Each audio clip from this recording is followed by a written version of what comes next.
My guest today is Benny Baltrosky. He's the COO of MSUITE. Let's jump into the conversation.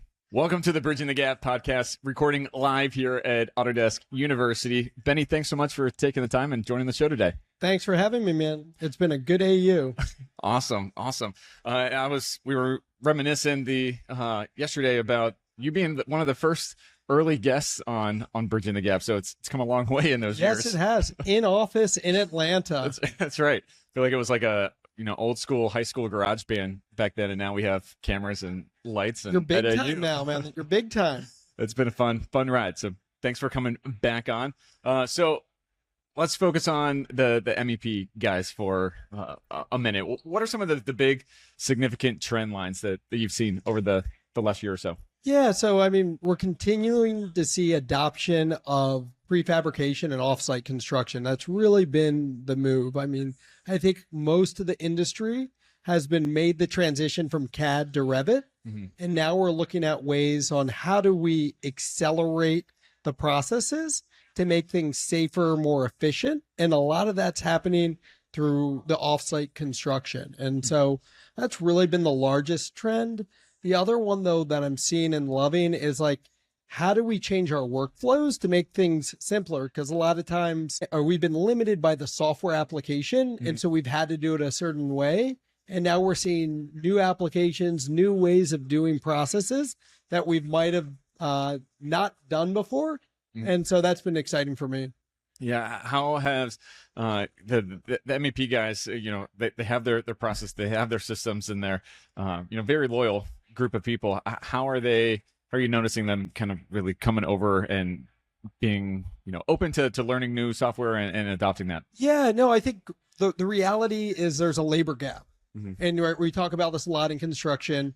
The labor gap is not just in the field, it's also in the design side. So if we can come in and say, hey, we're going to make you more efficient, we're going to save you time in these design and detailing, and we're going to allow you to move stuff offsite where it's more repetitive, people are buying in. So yes, you still have people like, I'm holding on to my paper or on my process, but we're getting squeezed, right? We have a large group that's moving forward in our industry to retirement. Mm-hmm. And so that gap has, I think, really sort of helped accelerate technology. So companies are more open to it. And they're just seeing success with it. So I was just at the MCA fabrication conference, and I was blown away at how many of the groups there were doubling the size of their shop, getting bigger and bigger. We're like, why? It's like, there's the demand. People are making money. So what we're finding is that the adoption's happening because businesses are succeeding. And when you see those things together, it's a perfect storm. Yeah. Yeah, no, absolutely. So let's kind of zero in here on DeWalt. So historically a tool company, but now becoming more of a technology company. How's that evolution been going, and what was kind of the motivation for that? Yeah, no, it's been really interesting. So DeWalt's always been a very innovative company. It's actually our 100th year this year, and right from Raymond DeWalt, so awesome. With the saw. But what we realized is we need to be able to help our contractors upstream from the shop or from like their offices all the way through when they're using our tools. We can't just be showing up on site. So DeWalt realized, and Stanley Black Decker, the parent company, that the industry is changing and it isn't just happening on site, but historically construction just happened on site, and that's where all the business was. And we're going to go figure it out. So they made the acquisition of MSUITE a little over 2 years ago. They had already developed a software called HangarWorks, and they were moving in that direction to say, how can we help our MEP customers on that side? And then we also have other technologies that help all contractors. Yeah, that's awesome. What's the response of the industry been of having this, kind of one-stop shop with tools and tech? It's interesting. I'm not gonna lie. A lot of people come by like, DeWalt, what are you guys doing here? And then when I think our customers see it and they realize, wow, we can help them with technology, their anchors, their tools, like we start becoming more of a complete solution for a company. And I think that's what a lot of contractors are looking for. They're looking for business partners, right? They're looking for people to help them through their jobs, not just in one piece. So I think it's been very welcoming. But at first, I think people are like, wait, DeWalt, you're the tool company. What are you doing here at a software show? And so it's been really good though. Yeah. So for those that don't know MSuite, what's kind of the high level? Give me your 60-second description of MSuite. Sure. Yeah. MSuite is a BIM to fab to field software that helps MEP contractors. So we have a Revit plugin that allows you to create spools and sheets, place hangers, and do some other design tools. But we then built in an easy button that pushes to our fabrication software, which allows you to track where your fabrication is throughout your shop.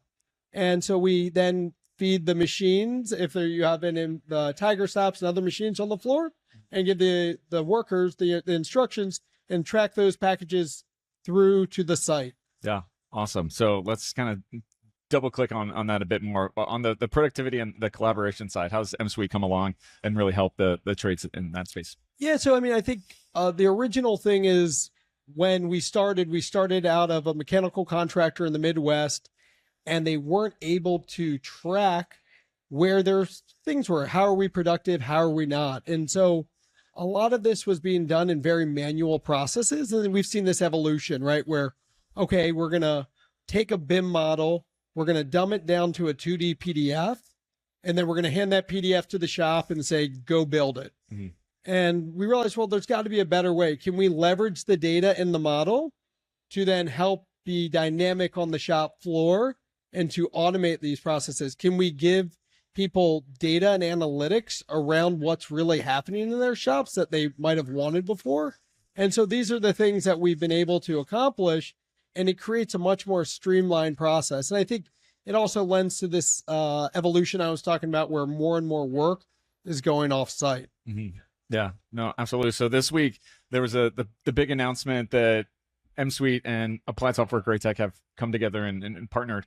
What's the benefit to the MEP trades for this new partnership? Yeah, no, I'm really excited. So Applied Software Great Tech has such a great background helping the MEP client around BIM and fabrication, sort of deep DNA and roots. So we couldn't find a better partner that shared our vision for the industry and really having that subject matter expertise to allow our distribution of MSuite software to more clients, more support, more training.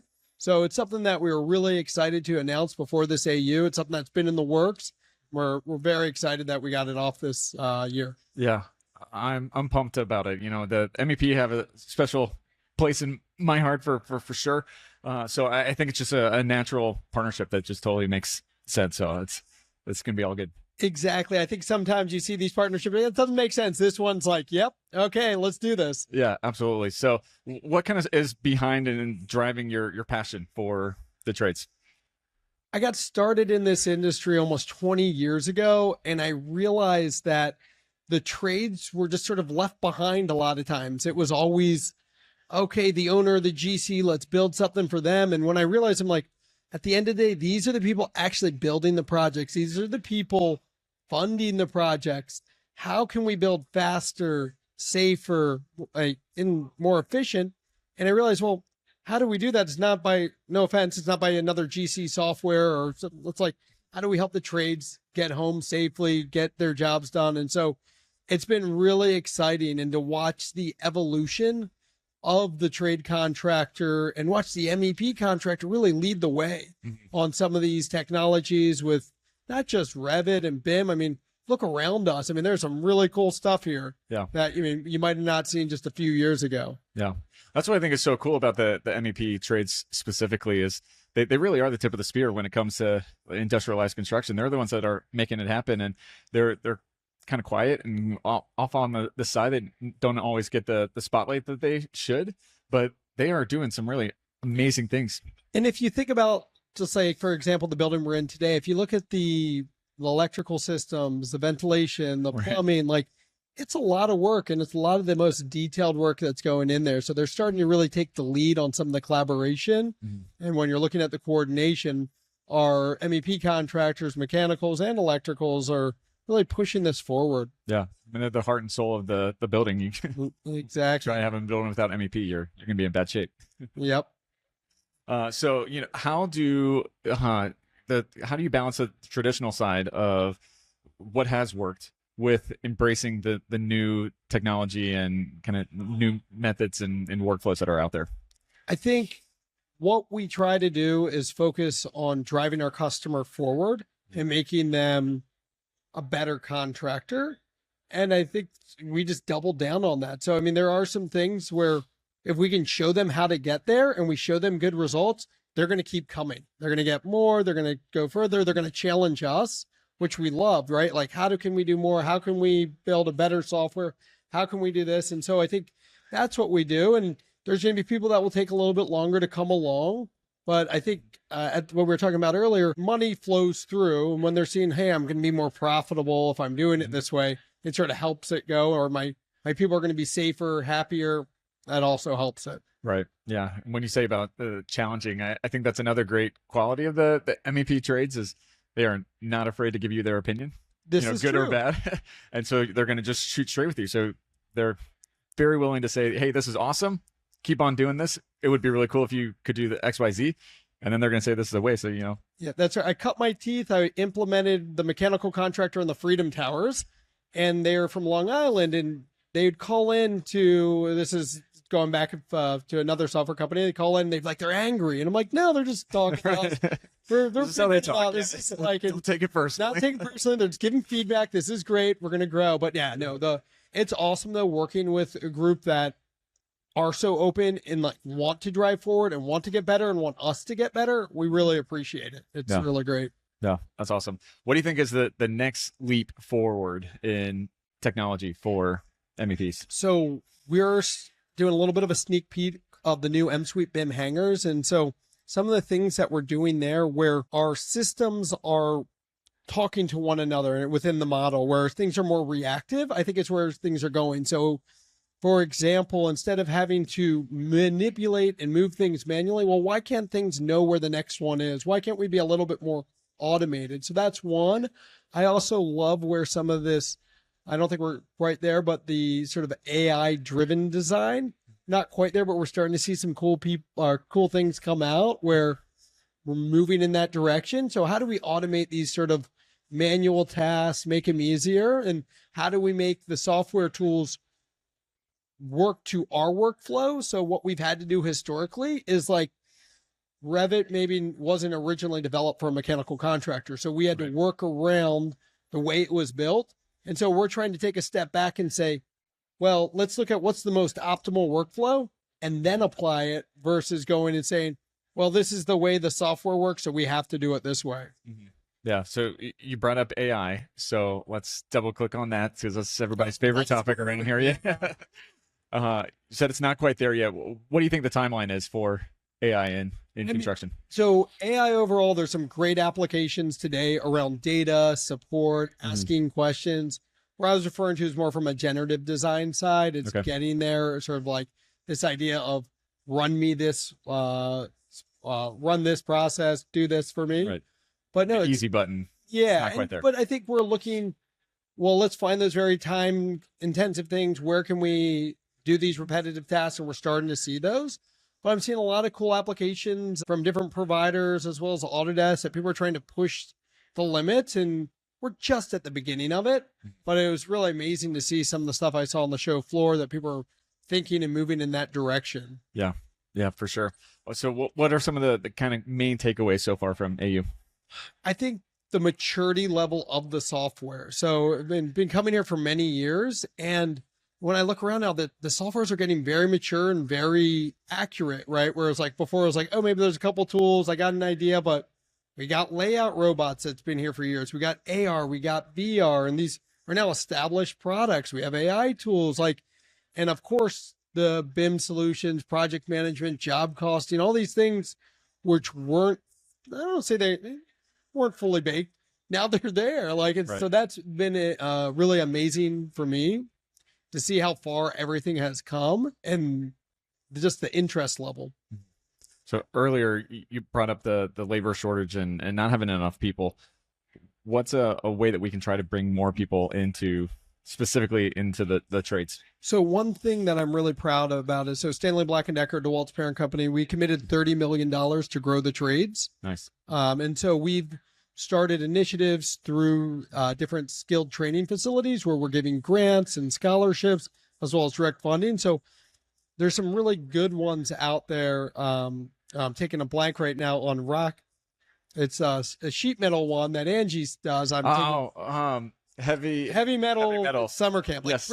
this is a great example. She's an amazing leader, and sort of go out there. It's like, how do we get high school kids involved? How do we make it fun? This is one of the ones that we support, right? Providing the money and tools. And so these are the types of things that we just need more of, and we need more education around the skilled trades. Is a great job. And I think the stigma around a 4-year institution is changing, right? Before it was like, got to go. But I think people are understanding this. I met so many people that went back to the trades, unfortunately, after accumulating a lot of debt and realizing that that wasn't for them. So I think it's programs like that, things that we're doing here to bring education and bring light to the amazing work that's being done and things that people can do, make a good living.